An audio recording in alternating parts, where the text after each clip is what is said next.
প্রিয় দর্শক আসসালামু আলাইকুম। দর্শক, আপনাদের প্রীতি ও শুভেচ্ছা জানিয়ে শুরু করছি আমাদের আজকের প্রতিবেদন। তো দর্শক, আজকে আমরা এক অসহায় মেয়ের গল্প তুলে ধরব, যার নাম হচ্ছে সালমা। সালমার বিয়ে শাদী হচ্ছে না। সালমা অনেক গরিব ঘরের মেয়ে। সালমার পরিবারে অসুস্থ মা আছে, ছোট একটা ভাই আছে।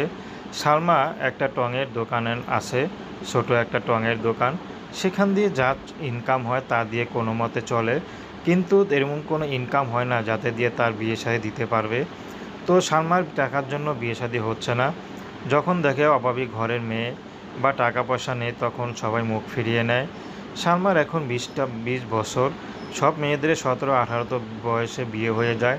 তো সালমা এখন খুব চিন্তায় আছে যে আসলে কি আমার আর বিয়ে হবে না, আমি কি আর পারবো না স্বামীর সংসার করতে।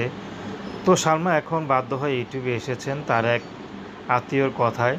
তিনি নাকি ইউটিউবে এসে বিয়ে করেছেন। তো তার কথা সালমাও ইউটিউবে এসেছেন। সালমা কখনো চায়নি ইউটিউবে আসবে। সালমারা গরিব হতে পারে, কিন্তু মান সম্মান বোধটা একটু বেশি। তো সালমা চাচ্ছে যদি একবারেই ভালো একটা মানুষ পেয়ে যায়, তাহলে হয়তো দ্বিতীয়বার আর ইউটিউবে আসবে না।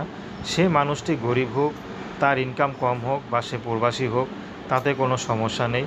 যদি সালমার পুরো ভরণ পোষণ নিতে পারে, সালমা বিয়ে শাদী করতে রাজি আছে।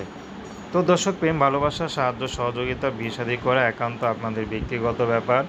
আসুন আমরা 5 ওয়াক্ত নামাজ পড়ি, দেশের